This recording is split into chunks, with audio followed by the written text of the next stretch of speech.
Hola a todos. Hoy viajaremos hasta Eris, un remoto y gélido mundo de hielo situado en los confines del Sistema Solar. ¿Por qué su nombre pareció predecir el futuro? ¿A dónde desaparece su atmósfera? ¿Qué misterios esconde este planeta enano?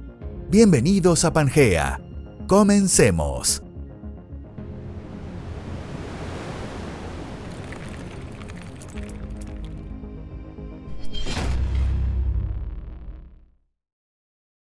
La manzana de la discordia. Eris fue descubierto hace relativamente poco, a principios de 2005. Mientras examinaban imágenes tomadas más de un año antes, los científicos encontraron un extraño objeto que claramente no era una estrella ni ninguno de los planetas conocidos. Tras calcular de manera aproximada su trayectoria, lograron localizar este misterioso objeto en imágenes anteriores y más tarde observarlo directamente.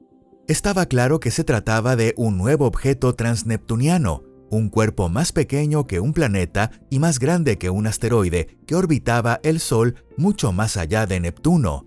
Curiosamente, el mismo equipo que descubrió Eris también encontró otros grandes objetos transneptunianos en los confines del Sistema Solar, como Sedna, Quaoar y Orcus. Los científicos debatieron durante mucho tiempo qué nombre deberían darle al nuevo objeto. Durante un tiempo lo llamaron Sheena, por la protagonista de una popular serie de televisión. Sin embargo, esto contradecía la antigua tradición de poner a los planetas nombres de dioses de la mitología grecorromana. También se barajaron nombres como Perséfone y Proserpina, pero finalmente se optó por Eris, nombre que se presentó oficialmente ante la Unión Astronómica Internacional. En la mitología griega, Eris es la diosa de la discordia. Fue ella quien arrojó en un banquete de los dioses la famosa manzana de oro con la inscripción «Para la más bella», provocando una disputa que acabaría conduciendo a la guerra de Troya. El nombre dado a este planeta enano pareció casi profético. Por suerte, no estalló ninguna guerra, pero sí una enorme polémica sobre el propio concepto de planeta. Mucho antes del descubrimiento de Eris, los científicos ya habían observado que Plutón era diferente de los demás planetas. Para empezar, era demasiado pequeño, incluso más pequeño que algunas lunas. Además, su órbita era muy distinta de los demás planetas, más alargada y mucho más inclinada respecto al plano de la eclíptica. Según las primeras estimaciones, Eris parecía ser más grande y masivo que Plutón.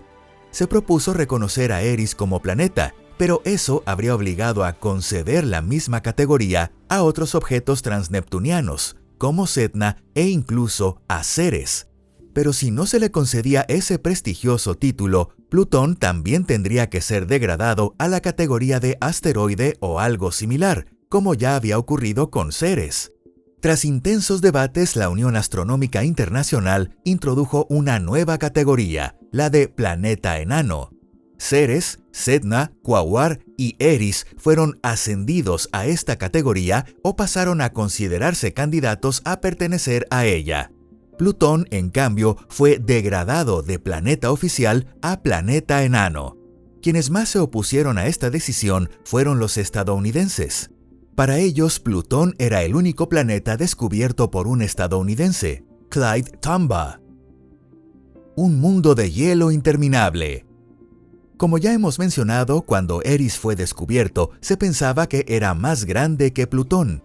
Sin embargo, su tamaño pudo medirse con precisión observando cómo ocultaba una estrella lejana, mientras que los datos de la sonda New Horizons permitieron conocer en detalle las dimensiones de Plutón.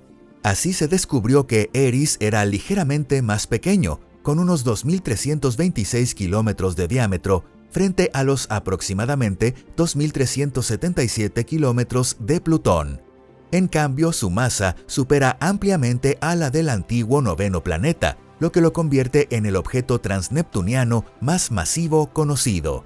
Esto significa que su composición química es diferente de la de Plutón. Como mínimo debe contener una porción mayor de materiales rocosos más pesados que el hielo. Si ustedes aterrizaran en la superficie de Eris, ¿qué sería lo primero que notarían? Casi con toda seguridad notarían que su peso se ha desplomado. La gravedad de Eris es de aproximadamente 0,082 gramos. Eso significa que un hombre corpulento de 100 kilogramos en la Tierra pesaría poco más de 8 kilogramos en Eris. Aunque todo depende de con qué lo comparemos, porque en Plutón pesaría aún menos, unos 6,3 kilogramos. En la Luna, en cambio, llegaría nada menos que a 16,5 kilogramos.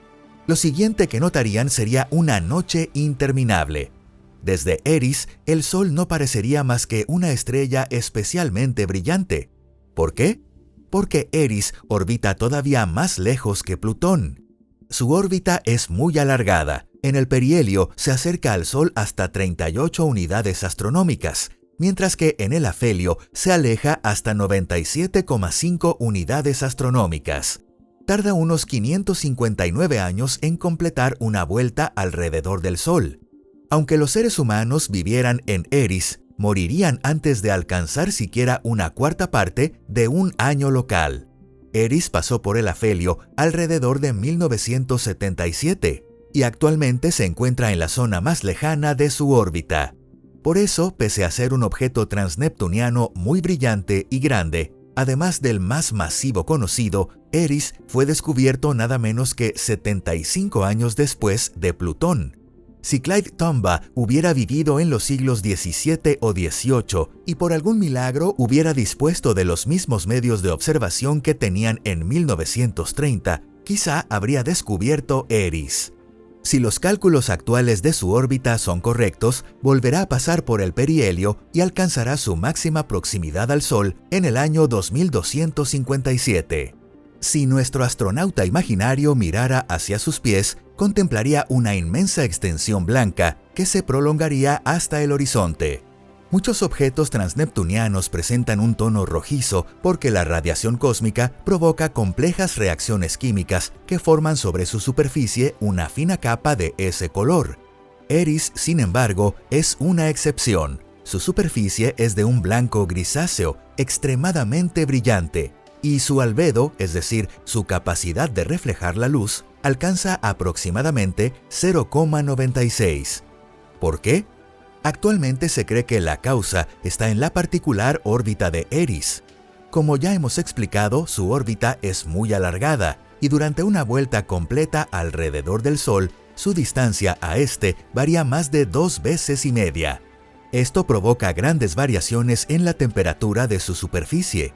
Cuando Eris se encuentra cerca del perihelio, alcanza su temperatura máxima y se forma una tenue atmósfera compuesta por metano, nitrógeno y otros gases.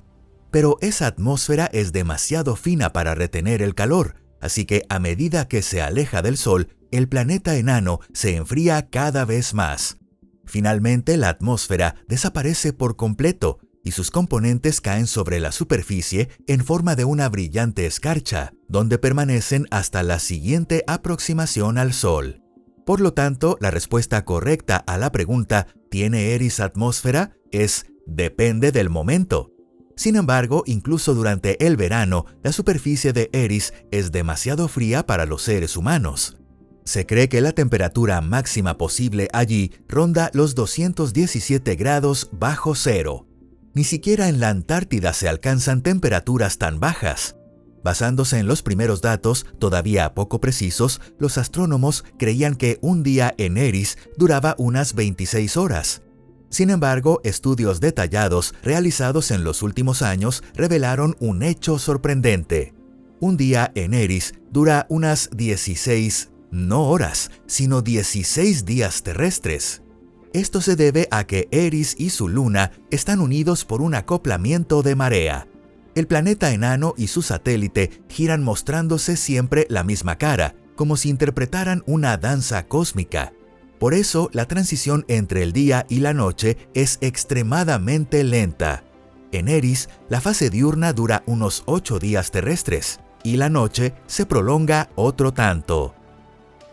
El desorden, el satélite de la discordia. Hasta ahora, solo se ha descubierto una luna alrededor de Eris. Este satélite fue descubierto en septiembre de 2005. Se llama Dysnomia, una palabra griega que significa desorden. En la mitología griega, como ya hemos mencionado, Disnomia era también hija de Eris. Sobre Disnomia sabemos incluso menos que sobre Eris. Se cree que tiene unos 600 kilómetros de diámetro y tarda aproximadamente 16 días terrestres en completar una órbita alrededor de Eris. El semieje mayor de la órbita de Disnomia es de aproximadamente 37.273 kilómetros. Por su tamaño, Disnomia es una de las lunas más grandes conocidas alrededor de un planeta enano. De todas las conocidas actualmente, solo Caronte es más grande. A diferencia de Eris, Disnomia se parece mucho más a otros objetos transneptunianos. Tiene un albedo bajo y su superficie presenta un tono rojizo. Para terminar, examinemos una pregunta muy interesante. ¿Podría existir vida en Eris? En la superficie, casi con toda seguridad, no. Eris ni siquiera posee una atmósfera adecuada para sustentar la vida. Incluso durante el verano, cuando el planeta enano se encuentra más cerca del Sol, su atmósfera es extremadamente tenue y poco densa, mientras que durante la mayor parte del año, esa misma atmósfera cae sobre la superficie en forma de nieve y escarcha. Sin embargo, es muy posible que bajo la superficie del planeta enano exista un océano de agua líquida, donde no puede descartarse por completo la aparición y evolución de la vida.